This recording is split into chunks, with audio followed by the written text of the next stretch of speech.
जिंदगी हम सांस ले रहे हैं श्री राम की बदौलत। हम सांस ले रहे हैं श्री राम की बदौलत।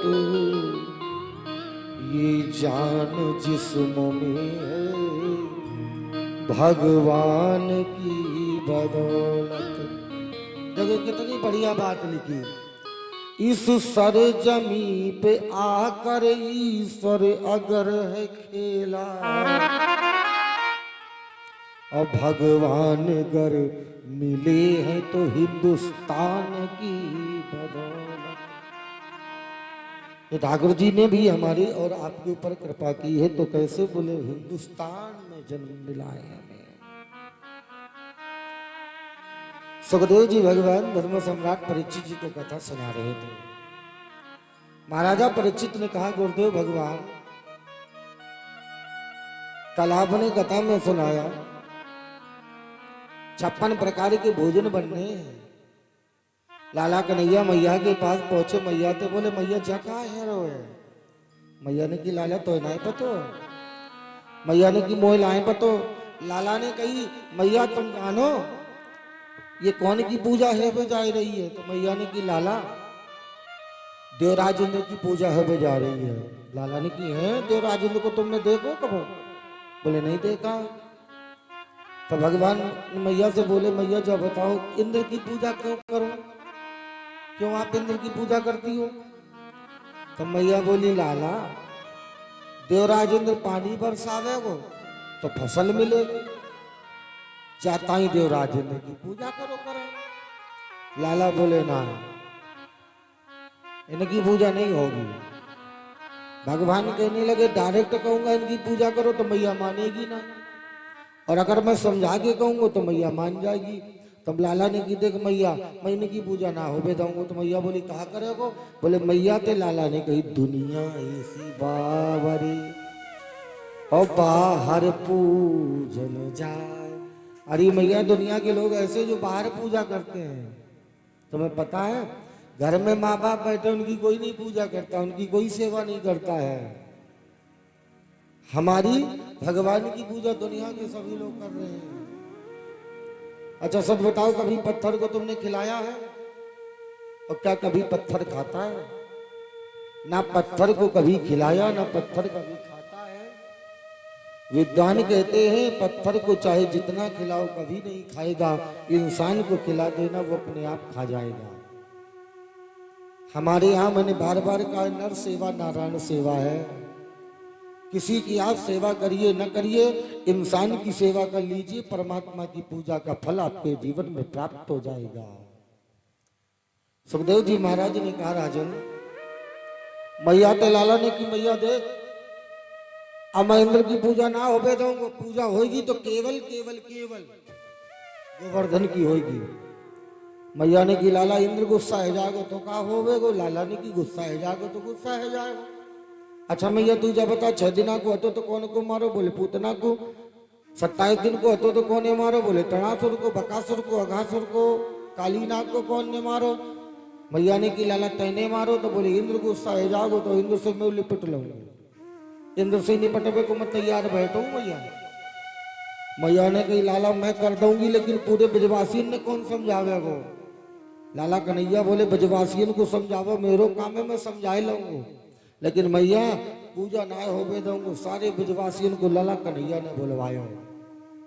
अब बुलवावे के बाद में लाला कन्हैया ने कही देखो भैया गांव बारो पूजा आज इंद्र की ना करवे दूंगा मैं कहूँ। तो फिर बोले गिरिराज जी गोवर्धन की पूजा होगी। देखिए घर में एक सलाहदार होगा तो घर अच्छे से चलाना, और घर में 20 सलाहदार होंगे तो घर कभी अच्छे से नहीं चलेगा। माता पिता घर में रहते 4 बेटे 4 बेटियों को पालते हैं। माता पिता की सलाह से घर चलता। जब वही बेटे बड़े हो जाते हैं तो वो अपनी सलाह देने लगते हैं, अच्छा काम भी बिगड़ जाता है।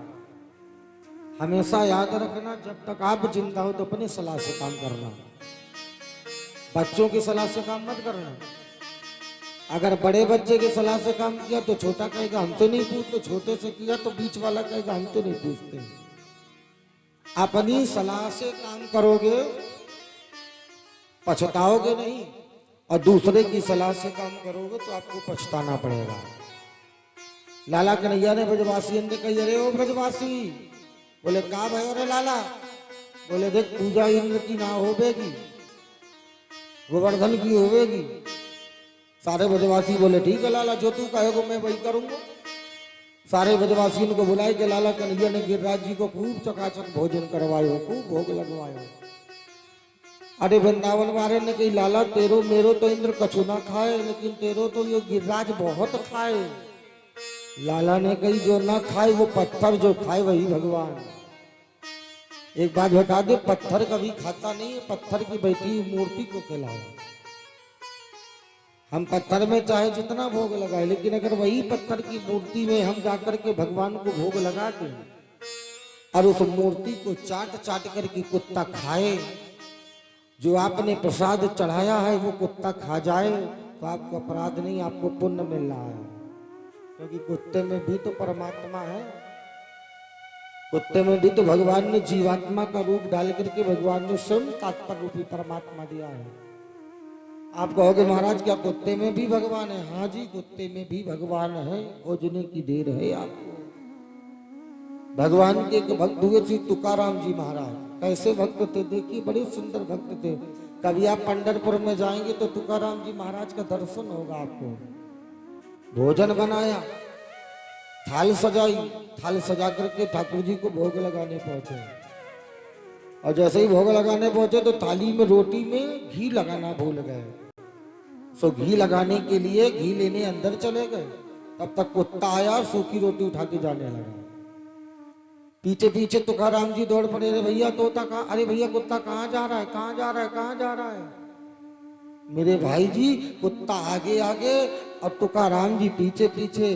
कहने लगे, अरे भैया सूखी क्यों लेके जा रहा है, इसमें कम से कम घी तो चुपड़ ले, सूखी खाएगा अपराध लगेंगे। उसी कुत्ते से भगवान प्रकट हो गए और कहा, तुकाराम तूने मेरे में भगवान का दर्शन कर लिया है। सारी प्रगति की बनाई हुई माया किसकी बनाई है? परमात्मा की बनाई है। अरे भगवान पंढरपुर कभी जाकर के देखना, भगवान की भक्तनी थी। कर्मा का स्वभाव देखो कैसा था। कर्मा तो ठाकुर जी को कुछ जानती भी नहीं थी, पूजा कैसे की जाती है। मीरा का चरित्र झांक करके देख लेना। जयपुर की रहने वाली मीरा का ब्याह मेवाड़ के राजा संग्राम सिंह राणा के दो बेटे थे, भोज सिंह राणा और विक्रम सिंह राणा, और एक बेटी थी जिसका नाम था उदा सिंह राणा। मीरा छोटी सी थी, बाल्यकाल की अवस्था में। बगल में बारात आई थी, पूछा मैया बारात आ रही है, बोले क्या मिलेगो? बोले जाके घर बारात आ गएगी, वह छोरी को दूल्हा मिलेगो। मीरा ने कही, तो मेरी मैया मेरो दूल्हा कहाँ मिलेगो? मीरा की मैया ने कही, अरे तो थोड़ी दूल्हा मिलेगा, अबे दूल्हा ना मिलेगो तो जब समय आएगो तब मिलेगो। मीरा ने कही, मैया देख मैं तेरी कसम खाए के कहूँ, मुझे दूल्हा बता कहाँ मिलेगो, दूल्हा मिलना चाहिए मुझे। मीरा की मैया ने एक मुंह में मारा और कहा, जा देख सामने टेढ़ी टांग वाला ठाकुर बैठा है, वही तेरा आज से दूल्हा है। मीरा ने कहा, मेरे टेढ़ी टांग वाले लड्डू गोपाल मेरे दूल्हा? हाँ। अब मीरा गई, लड्डू गोपाल के सामने बैठ गई, और जैसे ही लड्डू गोपाल को हाथ लगाया तो नाक से लेकर के मांग तक ठाकुर जी ने सुहाग की बिंद भर दी। और जैसे ही नाक से लेकर के ठाकुर जी ने उसकी मांग भर दी। मीरा की मां ने पूछा, ये मांग कहां से भरी? मीरा ने कहा, ठाकुर जी ने भरी। मां को भरोसा नहीं हुआ, और जब मीरा 9 साल की अवस्था में आई तो मीरा का ब्याह महाराज विक्रम सिंह के बड़े बेटे भोज सिंह राणा के साथ में संपन्न कर दिया। अब देखिए, भोज सिंह राणा बहुत अच्छे राजकुमार हैं, महाराज विक्रम सिंह राणा के सबसे बड़े बेटे हैं। और दूसरी बेटी है जिसका नाम है उदा सिंह राणा, और तीसरे बेटे जिनका नाम है संग्राम सिंह राणा, जिसे कहते थे संग्राम सिंह राणा ने विष दिया था। अब इनका ठाकुर परिवार है, पूरा ठाकुर परिवार, राणा परिवार ठाकुर परिवार होता है राजस्थान में। अब मीरा ब्याह करके गई, और जैसे ही कमरे में महाराज भोज सिंह राणा के पास में पहुंची, हाथ पकड़ा भोज सिंह राणा ने। मीरा ने कहा, ये क्या कर रहे हो, ये क्या कर रहे हो? भोज सिंह राणा ने कहा, हम तुम्हारे पति हैं, मीरा ने कहा मेरा कोई पति नहीं, मेरे तो सिर्फ बांके बिहारी पति हैं। भोज सिंह राणा ने कहा मीरा अब हम शरीर से अलग अलग हैं, लेकिन अगर देखा जाए तो हमारी तुम्हारी आत्मा का मिलन है, हम तुम आत्मा से एक है। मीरा ने कहा मेरा तुम्हारा मिलन हो ही नहीं सकता है महाराज। कौन कहता है कि तुम हमारे मिलने के काबिल हो, हम तुम हमारे पति हो ही नहीं।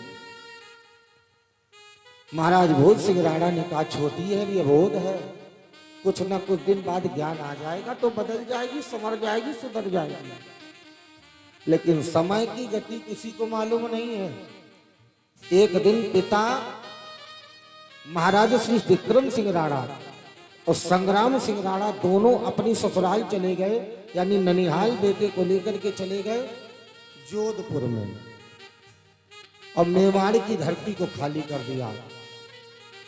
जैसे ही पता चला दिल्ली के बादशाह अकबर को कि समय विक्रम सिंह राणा और संग्राम सिंह राणा मेवाड़ में नहीं है, रात्रि में आक्रमण कर दिया। और आक्रमण करने के बाद महारानी मीरा के पति भोज सिंह राणा को मार डाला। और जब भोज सिंह राणा को मार डाला, जैसे ही भोज सिंह राणा को मारा, मीरा 9 साल की अवस्था में विधवा हो गई साहब। और 9 साल की अवस्था में विधवा होकर के मीरा ने अपने जीवन का कैसे यापन किया है। मीरा की दुखद घटना, दुखद कहानी भक्तमाल की कथा में आती है। बड़ी प्यारी कथा है भक्तमाल में। भक्तों के जीवन में कष्ट आते हैं, जो कहते हैं भक्तों के जीवन में कष्ट नहीं है, परमात्मा को पाने की पहली सीढ़ी दुख है। इतिहास का पन्ना उठा करके देखना, ध्रुव को दुख मिला है, प्रहलाद को दुख मिला है, मीरा को दुख मिला है। जब तक जिंदगी में विपत्ति का सामना नहीं होगा तब तक संपत्ति का सामना तो हो ही नहीं सकता है। जिसने जीवन में विपत्ति सीखी है उसी के जीवन में संपत्ति चल करके आई है। हमने कहा महाराज हमने अपने जीवन में कभी विपत्ति पाई नहीं, अभी नहीं पाई हो, आगे पाओगे। ऐसा तो हो ही नहीं सकता है कि किसी ने जीवन में विपत्ति नहीं पाई हो, और विपत्ति के बाद ही तो संपत्ति प्राप्त होती है। लेकिन जगत की संपत्ति जगत में रह जाती है, लेकिन परम संपत्ति परमात्मा के चरणों में चली जाती है। जीवन में कभी कुछ करो, भगवान की गोवर्धन जाति की पूजा करवाई। जीवन में कभी कुछ करो, कभी ये मत कहो महाराज ये मैंने किया है, हमारी औकात ही नहीं कि मैं कर दूं। हमारी औकात क्या है कि मैं कर दूं? शायद हाथ न देता, लूला कर देता, शायद पैर न देता, लंगड़ा बना देता, आंख न देता, अंधा कर देता। आज उसी का दिया जो कुछ भी है सब उसी का दिया है। और जब उसके देने की बारी आती है साहब तो हमसे देना नहीं जाता है। पैर उसने दिए, मंदिर जाना है, पैर उसने दिए, लेकिन दर्द तुम्हारे हो रहा है। सर उसका दिया, हाथ पैर उसके दिए, और जब उसके कार्य में लगाने के लिए जीवन कह दो तो साहब नानी मर जाती है। कैसे लगाए? सब कुछ उसने दिया है, और जब उसके कार्य में लगाने की बारी आती है तो हमारी नानी याद आ जाती है, हम नहीं कर सकते हैं। क्या है साहब, हनुमान जी जब 100 योजन का समुद्र लांघ करके राम जी के पास आए, राम जी ने कहा हनुमान तुमने 100 योजन का समुद्र लांघ लिया, कैसे लांघा ये बताओ आप हमें। हनुमान जी ने कहा मैंने नहीं लांघा। देखिए प्रभु ये कौन कहता मैंने लांघा, और भक्त कभी ये नहीं कहता ये मैंने किया। मैं बकरा करता है गर्दन हराम भी आती है, मैं कभी मत करना, अच्छे अच्छों का मैं चला गया है। हमने यही देखा अभिमान करने वालों का गर्दन कलम हो जाती है, जो अभिमान से कहते मेरे पास अभिमान है। अच्छे अच्छे रावण का अभिमान ने एक सी चीटी कम कर देती, खत्म कर देती है, अभिमान खत्म हो जाता है उसका। अभिमान कभी मत करना किसी भी चीज का। भगवान जी ठाकुर जी कहते हैं हनुमान जी ने कहा ये मैंने नहीं किया, राम जी ने कहा तो किसने किया? 100 योजन का समुद्र लांघा किसने? हनुमान जी ने कहा आपने लांघा। और किसने लांघा? हनुमान बोले पागल हो गए, मैंने कहां से लांघा, मैं तो गया भी नहीं था वहां पे। हनुमान बोले आप गए हो ना, तो न गए हो लेकिन कृपा तुम्हारी है। राम जी ने कहा कैसे? हनुमान जी ने उत्तर दिया मुंदरी लेवा पार गए, मुंदरी लेकर के मैं इस पार से उस पार चला गया। राम जी ने कहा तुमने कुछ नहीं किया। हनुमान ने कहा मैंने कुछ नहीं किया। तो राम जी ने कहा अभी बात क्लियर नहीं हुई है, इसको सिद्ध करो, पहले बात सिद्ध होगी तब क्लियर होगी। तो हनुमान जी ने कहा प्रभु मुद्रिका बिल मुख माही और जलधि नाघि गई अचरज। हे प्रभु जी आपने हमें मुरली दी, मैंने अपने मुंह में डाल ली, मैं इस पार से उस पार पहुंच गया। मुझे कोई भी भय, मुझे कोई भी संकट नहीं हुआ, मुझे कुछ डर नहीं लगा। राम जी ने कहा हनुमान तुम होशियार तो बहुत हो, तुम बड़े होशियार हो। राम जी ने पूछा तो कहा अच्छा ये बताओ तुम उधर से इधर कैसे आए, उधर से आप इधर कैसे आए। तो हनुमान जी ने कहा वो भी मैंने नहीं किया, वो भी हमारी कृपा नहीं, वो भी हमारी करुणा नहीं, वो भी हमारी महिमा नहीं है। तो कहा उधर से इधर कैसे आए। तो मुस्कुरा के बोले मुंदरी लेवा पार गए। जब उधर से चले तो चूड़ा मणि जा पार, जगदम्बा ने हमें चूड़ा मणि दे दी और चूड़ा मणि लेकर के मैं उस पार से इस पार आ गया, मैंने कुछ नहीं किया। राम जी ने कहा तू झूठ बोलता है हनुमान, तेरे पे भरोसा नहीं है हमें, अभी भी तुम झूठ बोल रहे हो। अब अच्छा ये बताओ लंका तो तुमने जलाई है ना, उलटी पुलटी लंका सब जाई अकूद बराबर सिंधु मजाई। लंका तो तुमने जलाई है ना। हनुमान जी ने कहा मैंने नहीं जलाई। राम जी ये कौन कहता है, और भक्त कभी ये नहीं कहता कि ये मैं कर रहा हूं, करते हो तुम कन्हैया। इसलिए ठाकुर जी हमारे आपके सामने रहते हैं, जब व्यास गद्दी पर रहते हैं तो आपके सामने रहते हैं। क्यों रहते हैं, करते हो तुम कन्हैया मेरा नाम हो रहा, बस आपकी कृपा से सब काम हो रहा। भगवान हमारे साथ होंगे हमारे सारे काम बन जाएंगे, भगवान हमारे साथ नहीं होंगे हमारे काम नहीं बनेंगे। आपकी बहन जी बड़ा सरल आ रही है, बैठती कूलर के ही आगे, हवा लगे बढ़िया, बैठेंगी कूलर के ही आगे। शरीर को तकलीफ नहीं होनी चाहिए, कथा सुनने को मिले चाहे न मिले, लेकिन तकलीफ शरीर को ना होनी चाहिए। तो कैसे नाम हो जाएगा। ठाकुर जी ने कहा ये बताओ आप कि लंका तो तुम्ही ने जलाई होगी ना हनुमान जी। हनुमान जी ने कहा मैंने नहीं जलाई ना। तो किसने जलाई। तो हंस करके हनुमान जी ने कहा मुंदरी लेवा पार गए चूड़ा मणि जा पार। चूड़ा मणि लेकर के मैं पार आ गया और सीय भी रहे लंका जली।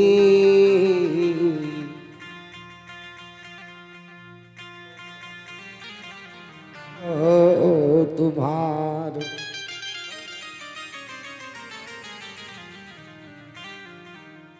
कीड़ा था कीड़ा, अरे वो हमको प्यार करता है इसीलिए मेरे पास आया था। प्यार करने वाला ही तो प्यार करने के वाले के पास जाए, जिसको प्यार ही नहीं होगा।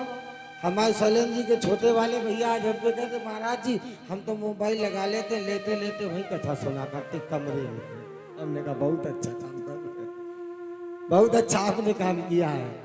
हमने वहां नहीं कुछ कहा, वहां हम कुछ बोलते ही नहीं, वहां तो सुनते हैं लोगों को। हमने कहा बहुत अच्छा काम, मोबाइल में लगा के कथा सुनने के लिए पूरे भारत देश वालों के लिए है। और सोचो बखौरा ग्राम वाले अगर मोबाइल में लगा के सुने तो क्या मतलब है। अरे भैया पंडाल में आओ, पंडाल में कथा सुनो भगवान की यूट्यूब पे लगा करके कथा सुनोगे भगवान की, यूट्यूब में लगा लो, टीवी में सेट करके कथा सुनने लगो ना, पंडाल में सुनो भगवान की कथा। और मैंने प्रतिदिन कहा है कथा ही जीवन की व्यथा का निवारण है और ये हमारे जीवन में उतरनी चाहिए। कथा सुननी नहीं चाहिए, कथा हमारे जीवन में उतरनी चाहिए। इसलिए कभी ये ना कहो कि मैंने किया है, करने वाला भगवान है। आइए कथा में पहुंचिए। जब भगवान पूजा करवाने लग गए, जब सारी पूजा होने लगी तो इंद्र को गुस्सा है गई, 49 पवन को आज्ञा दी जाके इतनी जोर बारिश करियो कि पूरा वृंदावन डूब जाए। और भैया जैसे ही बारिश भई वृंदावन डूबने लगो, ब्रजवासी बोले लाला कन्हैया लाला कन्हैया तेने कहा क्यों? लाला कन्हैया तेने कहा क्यों? लाला ने की क्या है गौरे? बोले अरे तेने तो भैया मैं तो इंद्र की पूजा करते तो शादी ना देखने पर तो दिन तेने तो पूजा करवा दी, गिरिराज जी की रक्षा कौन करेगो? भगवान बोले रक्षा भी वही करेगो जाकी पूजा करी है। तो ठाकुर जी ने अपनी उंगली पर, दक्षिण उंगली पर, गिरिवरो स्थानयातितम तनष्टितायम गिरिराज धरा गोविंद मनोति प्राप्तिमं गिरिराजो इति पर्वता। भगवान ने गिरिराज को अपनी उंगली पर धारण कर लिया। हाथ राजे बोले गिरिराज भगवान की जय। भगवान ने गिरिराज जी को अपने नख में धारण कर लिया। ऐसे सारे ब्रजवासी अंदर कह रहे जल्दी जल्दी दौड़ दौड़ के आइयो ना, जाके अंदर घुस जाइए। सारे ब्रजवासी आए, दौड़ दौड़ के घुसने लगे। मैया यशोदा बोली मेरो लाला बड़ो छोटो है, नेक सो है। अच्छा लाला कन्हैया ने जब गोवर्धन उठाए तो कैसे साल को थे बताओ? लाला कन्हैया ने जब गिरिराज जी उठाए थे तो कैसे साल के थे मेरे गोविंद? 7 साल के थे। हमारे गोविंद 7.5 साल के, 7 पार हो गए थे मेरे गोविंद। अच्छा महाराज रचाया है तो 9 साल के थे। कै साल के थे? और जब कंस को मारा है तो काली नाग नाता है तो कै साल के थे? जो काली नाग का मान मर्दन किया ठाकुर जी ने तो कै साल के थे? काली नाग को मारा है तो 5 साल के थे ठाकुर जी। हमारी भी कथा में सुनाएंगे आपको। देखिए एक बार मैं कथा सुनाने के लिए पहुंचो भोपाल, और भोपाल में हमारी कथा चल रही थी। नारियल खेड़ा में हमारे ठाकुर परिवार में बहुत जजमान है, बहुत अच्छे लोग हैं। तो देखिए जब कथा हो जाती तो कथा होने के बाद में माताएं कीर्तन किया करती है। बिना कीर्तन के कथा पूरी नहीं होती है। तो माताएं शाम को बैठ करके कीर्तन गा रही थी। तो एक शराब पीकर के व्यक्ति वहां पहुंचा और माताओं के बीच में नृत्य करने लगा। बहुत सी माताएं आई, बोले महाराज जी देखिए ये मान नहीं रहा है, शराब पी करके हमारे साथ में नाच रहा है, इसको आप मना करिए, समझाइए। हमने उसको अपने पास में बुलाया। हमने कहा इधर आओ मेरे भैया। आया पास में। हमने कहा ये बताओ तुम माताओं के बीच में नृत्य क्यों कर रहे हो, क्यों नाच रहे हो? अरे महाराज आप ही तो कथा में सुनाया था कि भगवान 16,108 गोपियों के बीच में नाच रहे थे। तो क्या ये 10-20 माताएं बैठी हम इनके साथ नहीं नाच सकते हैं? तो इन 10-20 माताओं के बीच में हम भी नाच सकते हैं जो भगवान नाचे थे? हमने कहा नाच सकते हो, और हम तैयार भी हैं तुमको इन माताओं के साथ नचाने के लिए। और जहां हम कथा कहने जाएं वहां तुमको हर माताओं के साथ हम नचाएंगे। लेकिन एक बात बताओ, भगवान 16,108 गोपियों के साथ में बाद में नाचे थे, उसके पहले काली नाग के ऊपर नाचे थे। और अगर तू एक छोटी सी बिच्छू के ऊपर नाच दे तो मैं तुझे जिंदगी भर कहता हूं मैं तुझे माताओं के साथ में नचाऊंगा। बोले महाराज बिच्छू के साथ कौन नाच पाएगा? हमने कहा जब तू बिच्छू के साथ नहीं नाच सकता है, वो तो काली नाग के ऊपर नाचे थे, और तू बात उनकी करता है कि जो भगवान ने किया वो हम भी करेंगे। जो परमात्मा ने किया वो कोई नहीं कर सकता है।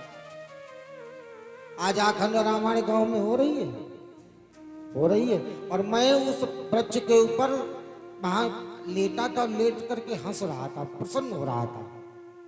मैंने कहा रामचरितमानस का पाठ जिसके घर में हो रहा है, कहीं उसका घर रामचरितमानस को छोड़ करके राम उसके घर में बैठे हैं कि नहीं बैठे हैं?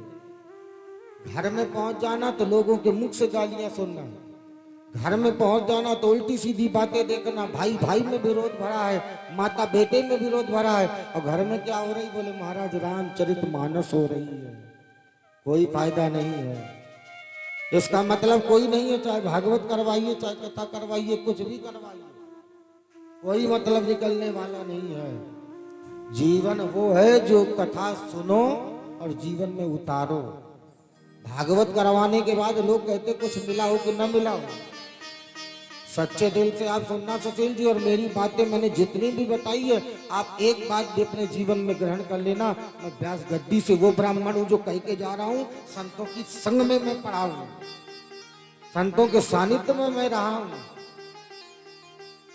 और संतों ने अपनी कसौटी पे कस के हमें तैयार किया। आप सुनने के बाद अपनी एक एक गलती एक भी छोड़ देना। किसी से मिला हो ना मिला हो, लेकिन मैं कह के जा रहा हूं तुमको जो नहीं सोचा होगा वो मिलेगा, लेकिन वो जो हमने नहीं सोचा वो मिलेगा। क्योंकि मौत न देखे दिन और राती, मौत न देखे जाति पाती, मौत न देखे दिन और राती। और देखिए मेरा एक सिद्धांत, मैं बिल्कुल जो कहता हूं मैं ठोक के कहता हूं, बिल्कुल सामने कहता हूं, चाहे घर में हो चाहे बाहर हो। जब अपने घर में जाता हूं, हमने कहा क्या करवा रहे हो, बोले रामचरितमानस। हमने कहा भाई भाई में प्रेम है, बोले ये नहीं है। हमने कहा रामचरितमानस क्या, रामचरितमानस घोर के भी पी लोगे तो भी भगवान कल्याण नहीं करेंगे। कर्म सुधार लो, ना रामचरितमानस न भागवत सुनने की कुछ जरूरत नहीं पड़ेगी। कर्म केवल सुधारो अपने कर्म, कर्म सुधारना नहीं है। भागवत कल्याण कर देगी, गीता कल्याण कर देगी, कुछ नहीं करेगा कल्याण। कहते महाराज चलो बालाजी चले जाएंगे, भूत बैठे हमारे शरीर में उतर जाएंगे। हमें नहीं कभी भूत लगता है, तुम्हें क्यों भूत लगता है? महाराज हमें किसी ने कुछ करा दिया है, हमें क्यों नहीं करा देता है? हमें करा दे, हमें भागवती ना कहना पड़े, घर ही में बैठे बैठे चकाचक खाने को मिले।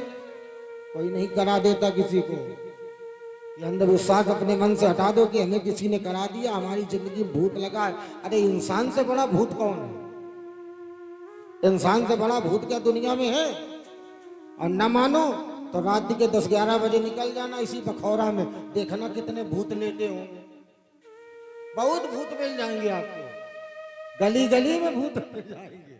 सही बात मिल जाएगी, गलत बात थोड़ी कहता है। अगर भूत ही देखना है, न देखा हो तो मेरे साथ चलो, तुमको भूत ही भूत दिखाना है। ज्यादा नहीं, रात के 10-11 बजे केवल यहाँ से उतर करके और वहां पहुंच जाना, वो जो यमुना एक्सप्रेस का नीचे पुल से चढ़ने वाला, देख लेना कितने भूत वहां टहल रहे होंगे। अरे भूत रात में जगते हैं। लोग कहते महाराज हमें भूत लग गया, भूत कुछ नहीं लगा।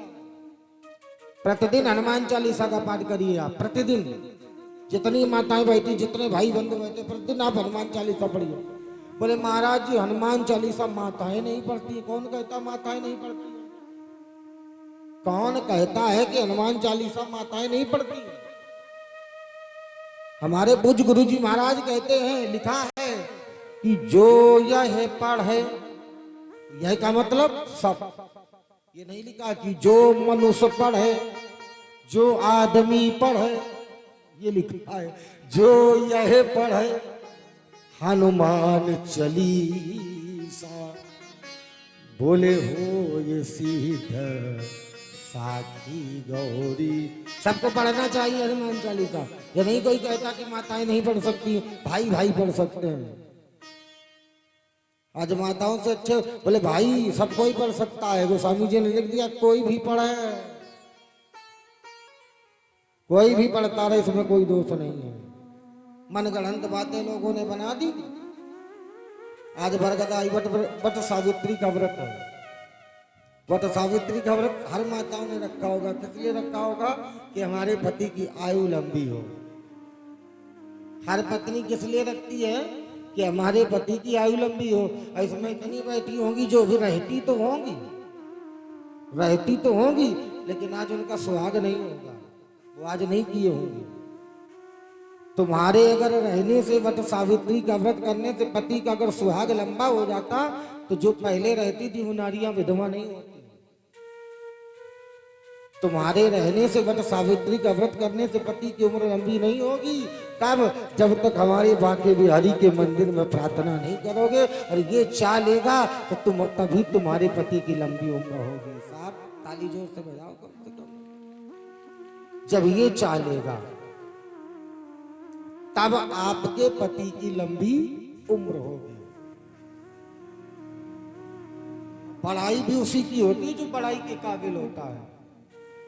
आज ये बच्चा पढ़ाई कर रहा था मैया जी की आपके, हम बाग से आ रहे थे, रास्ते में कह रहा था महाराज जी जो चाचा की चाची बहुत अच्छी है, आपकी बड़ाई कर, आज तक चारों बहुओं से कुछ नहीं कहा होगा। कह रहे थे आज तक चारों बहुओं से कुछ नहीं कहा होगा। अब जो हमारी पहले दादी थी ना, वो दादी इनको कुछ कहा भी करती थी तो हंस के टाल देती थी, सेवा करने लगती थी। यही तो संस्कार है,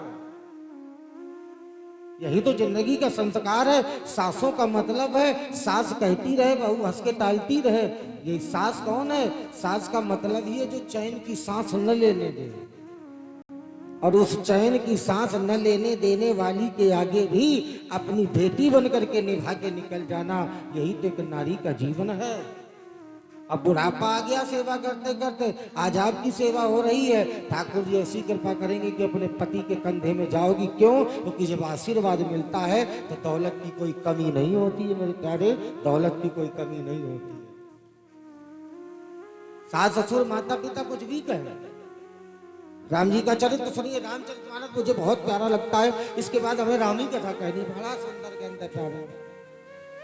और जीवन में मौका रहा तभी नहीं, कुछ सालों के बाद में आपको हम अपने मुंह से फ्री राम कथा सुनाएंगे, कोई चार्ज नहीं लेंगे। ताली बजा दो, अभी कह रहे थे पैसा में आए थे। हम आपको फ्री राम कथा सुनाएंगे, कहीं नहीं सुनाएंगे, आपके पंडाल में ही सुनाएंगे। आप व्यवस्था कर लेना, हम फ्री चले आएंगे, कोई धन नहीं, किसी के लिए कोई पैसा नहीं। लेकिन राम कथा आपको एक बार सुनाएंगे, क्योंकि राम कथा जीना सिखाती है, भागवत मरना सिखाती है। जिंदगी में कैसे जी करके मरना चाहिए और जिंदगी में कैसे जाना चाहिए। अब मालिंदाई फूल लेके आई है, अब कोई काम नहीं है, ले जाओ कैसे गए, अब ना लो, अब आज के पैसा बच जाएंगे। बोलो राधे राधे, हाथ उठा के बोलो जोर से राधे, आज जोर से बोलो राधे राधे। इसलिए बुराई में कभी अच्छाई मत खोजो। हमने आपसे कहा है, अगर जिस ग्राम में जिस घर में अक्षत पहुंचा हो, आप सभी लोग व्यासपीठ से हमारी तरफ से आमंत्रित हैं। आमंत्रण है आपका भंडारे और भागवत दोनों में। बुराई नहीं छोड़ दो, क्योंकि भगवान की भक्ति में बुराई नहीं खोजी जाती है। और जो भक्त भगवान के मंदिर में जाकर के बुराई खोजता, वो भगवान का भक्त कभी हो ही नहीं सकता। ये परिभाषा है भाई आपके जीवन में।